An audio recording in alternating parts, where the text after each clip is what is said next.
Bocciatura totale del PAL, il piano di azione locale 2018 dell'azienda sanitaria numero 2 da parte di 16 sindaci dell'Isontino. Lunga conferenza stampa organizzata ieri nel baricentrico comune di Fogliano di Puglia, durante la quale il sindaco di Monfalcone, Anna Maria Cisint, insieme all'assessore alla sanità e vicepresidente dell'Assemblea dei sindaci del Mandamento, Sebastiano Callari, Rodolfo Ziberna, sindaco di Gorizia, con Silvana Romano, assessore al welfare e presidente della commissione ristretta sanità, il vice sindaco reggente di Fogliano di Puglia, Daniele Dreossi, l'assessore Malta Bonessi in rappresentanza del comune di Ronchi dei Legionari, il vice sindaco di Dolegna del Coglio Enzo Giardini, il vice sindaco di Cormons Antonietta Fazzi e il consigliere comunale di San Pier di Sonzo Anna Benfatto hanno espresso un fermo no al PAL, ribadendo la loro convinzione che l'azienda sanitaria isontina debba essere nuovamente separata dalla Bassa Friulana e che i sindaci debbano avere potere vincolante e non meramente consultivo sulle decisioni che riguardano la sanità. Comuni governati da amministrazioni di centrodestra e centrosinistra per rappresentare circa 126.000 cittadini, che corrispondono a più della metà degli utenti dell'azienda per l'assistenza sanitaria numero 2 Bassa Friulana Isontina. Insieme si impegnano a richiedere specifiche garanzie al governo regionale che uscirà dalle urne il prossimo 29 aprile.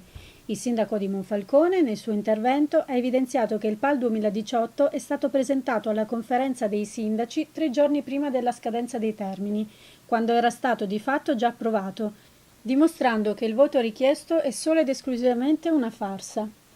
La riforma sanitaria targata Serracchiani, Telesca e Bolsonello è un totale fallimento che sta costando molto caro ai cittadini del Friuli Venezia Giulia.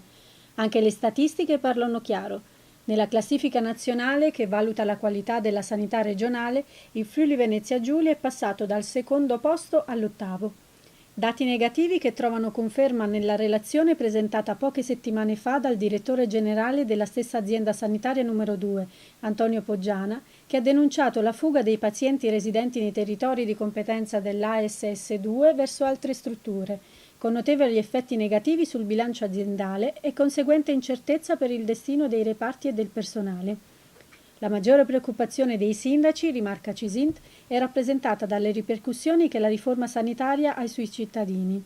Un esempio su tutti, con la riforma sanitaria attuale, di cui il PAL è applicazione, se un anziano ha bisogno di esami specifici urgenti, a causa dell'accorpamento potrebbe essere costretto a spostarsi alla Tisana. Quindi ancora una volta si è resa evidente la necessaria divisione delle strutture isontine e bassa friulana. A fare eco al sindaco monfalconese il dottor Callari, medico che lavora all'ospedale di Gorizia, che ha messo in evidenza che la riforma ha tagliato reparti e posti letto, contribuendo ad intasare ulteriormente i già approvati pronto soccorso, che ogni giorno rischiano il collasso a causa delle sempre più numerose richieste di assistenza da parte degli utenti. Altro punto su cui si è posto l'accento è la mancanza di adeguata assistenza domiciliare dopo le dimissioni ospedalieri, cui spesso i pazienti si trovano a dover fronteggiare rivolgendosi a strutture private. Intervento enfatico quello del sindaco di Gorizia, che ha segnalato che nel PAL non sono indicate le risorse né i tempi di realizzazione dei programmi, promesse che già in precedenza la Regione ha fatto e non ha mai mantenuto. Ziberna ha posto l'accento anche sulla riorganizzazione dei centri di assistenza primaria e delle residenze sanitarie assistenziali, che si è mostrata completamente inadeguata per la popolazione del territorio. A conclusione ha voluto sottolineare che non ci sarà alcuna spaccatura tra Gorizia e Monfalcone, perché ai sindaci non interessa la guerra tra i poveri, ma la cooperazione per raggiungere un obiettivo comune. L'assessore Romano ha reso noto che l'amministrazione comunale di Gorizia ha chiesto di provvedere all'attivazione di un sistema di trasporti per accompagnare nelle strutture sanitarie gli anziani, che nel capoluogo isontino sono 9.500 solo tra gli ultrasettantenni, 2.880 dei quali vivono da soli. Richieste che non hanno mai trovato risposta.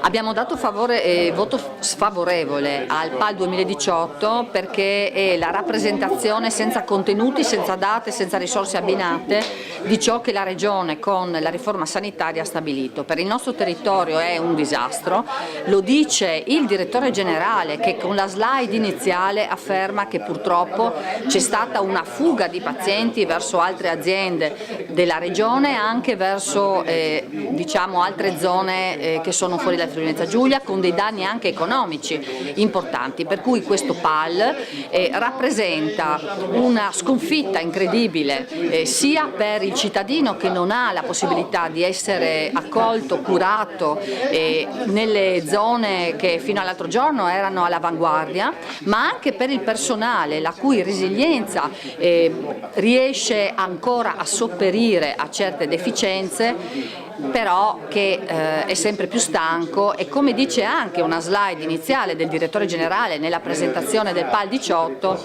non sa addirittura quale sia la sua mission.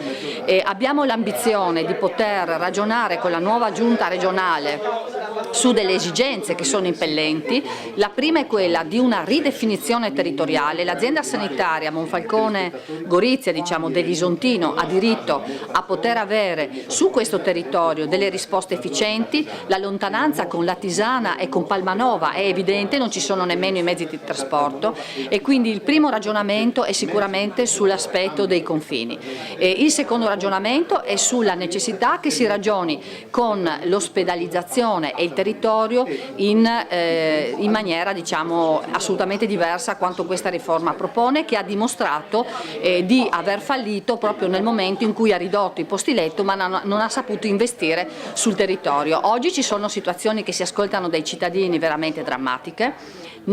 Quasi ogni giorno purtroppo vengono da me e mi raccontano ciò che capita ai loro familiari, anche anziani. Per noi è intollerabile. I sindaci devono ritornare a poter dire la loro, votando pure in maniera sostanziosa, che abbia significato. Adesso pensi che per il PAL noi esprimiamo un parere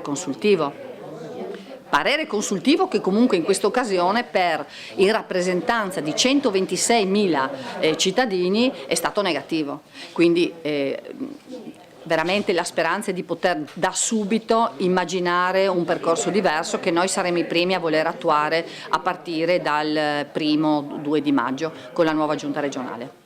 Questo è il secondo anno che il PAL non è stato approvato in realtà, perché questo è successo già l'altro anno, grazie a sindaci sia di centrodestra che di centrosinistra, questo va detto. Quest'anno cosa c'è di diverso? Che la stessa azienda sanitaria 2 che nel suo progetto, nel suo documento, certifica quello che questi sindaci che erano contrari dicevano già da tempo, ovvero la fuga dei pazienti, il clima, io direi, incredibile fra il personale. Questo viene addirittura certificato dall'azienda sanitaria 2 nel suo documento. Qual è il problema? Il problema è che la fuga di pazienti crea il problema di bilancio, sostanzialmente. Per cui paradossalmente, proprio avendo fatto i tagli a cui è stato sottoposto l'Isontino, che rischiamo di perdere la nostra azienda sanitaria, perché non sarà più sostenibile proprio il bilancio dell'azienda stessa. Un'altra cosa che io ho fatto notare è proprio in questo documento si dice che lo stesso personale ospedaliero non sa niente del futuro delle strutture in cui lavorano, c'è incertezza su questo, e le stesse loro mission, si dice testualmente, non sono chiare, e questo è abbastanza incredibile. Vuol dire che chi lavora non sa dove sta andando, cosa porterà il suo lavoro, e questo a cascata crea ulteriore disservizio e ulteriore sfiducia del cittadino, che se ne va in un'altra struttura regionale. Questo deve cambiare, non si possono fare più tagli, bisogna migliorare i servizi. La questione è che questo noi l'abbiamo cominciato a dirlo già 2 o 3 anni fa.